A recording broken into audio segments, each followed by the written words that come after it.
दिल्ली में बढ़ते प्रदूषण की वजह से हालात बेहद खराब हो गए हैं। प्रदूषण को लेकर सुप्रीम कोर्ट भी सख्त है। वहीं आज दिल्ली एनसीआर में प्रदूषण के बढ़ते स्तर को लेकर एनजीटी भी सुनवाई करेगा।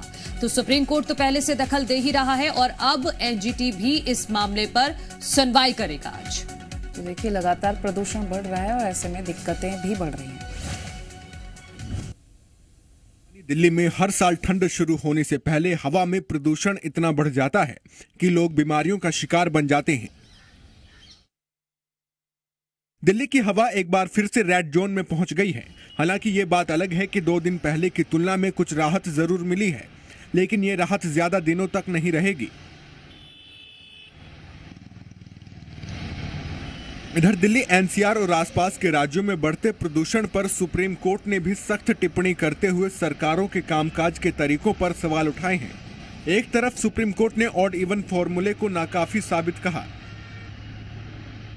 सुप्रीम कोर्ट ने यह भी साफ किया कि पटाखों पर बैन को लेकर उसकी ओर से जारी किए गए दिशा निर्देश सिर्फ दिल्ली एनसीआर तक सीमित नहीं है, बल्कि देश के सभी राज्यों पर लागू होता है।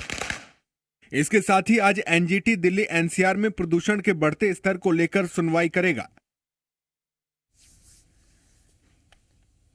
तो मनु, देखिए, ऐसे में प्रदूषण लगातार बढ़ रहा है, लोगों को सांस लेने में दिक्कतें हो रही है और ये हर साल की ऐसी तस्वीरें रहती हैं कि दिवाली के वक्त पर ऐसी प्रदूषण बढ़ने से लोगों की दिक्कतें बढ़ती हैं। और हालांकि अपील की जाती है कि लोग पूलिंग सिस्टम यानी कि कार पूल कर लें या फिर अपने वाहन से ना जाएं, पब्लिक ट्रांसपोर्ट यूज करें, फिर भी ये प्रदूषण बढ़ता ही है। अब देखना ये होगा कि कैसे इसको कंट्रोल किया जाएगा, क्योंकि कल सुप्रीम कोर्ट ने कड़ी फटकार पंजाब सरकार को भी लगाई है पराली जलाने को लेकर, और साथ ही साथ ये भी कहा है कि अगर पटाखों पर बैन लगा है तो ये सिर्फ दिल्ली एनसीआर के लिए नहीं है, ये सभी राज्यों के लिए। और सवाल आज एनजीटी क्या कहेगा, ये इस पर हमारी नजर बनी रही। और दिल्ली एनसीआर में सांस लेना मुश्किल हुआ तो राज्य सरकार ने गाड़ियों के लिए ऑड इवन फॉर्मूला लागू करने का ऐलान कर दिया। लेकिन अब सवाल यह कि क्या वाकई ऑड इवन लागू होने से प्रदूषण कम हो जाएगा? ऑड इवन के पीछे सरकार का तर्क है कि सड़कों पर गाड़ियों की संख्या आधी हो जाती है, जिससे धुएं से होने वाला प्रदूषण भी आधा हो जाता है। इस फॉर्मूले को 2016 में 2 बार और 19 में 1 बार लागू किया गया था। 19 में ऑड इवन फॉर्मूला 4 से 15 नवंबर तक के लिए लागू किया था।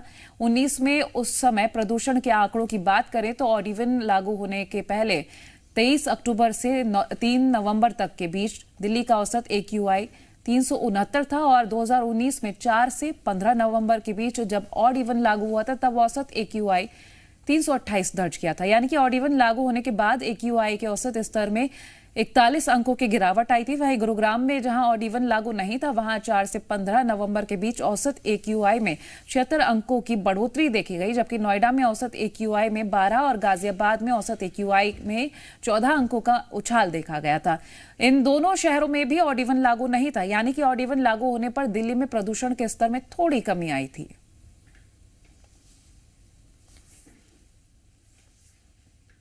और ऐसे समय में जब ऑड इवन लागू होता है दिल्ली में तो चालान बहुत ज्यादा कटते हैं, क्योंकि फाइन होता है और कई बार आम लोगों को ये जानकारी नहीं होती है कि आज ऑड का दिन है या इवन का दिन है।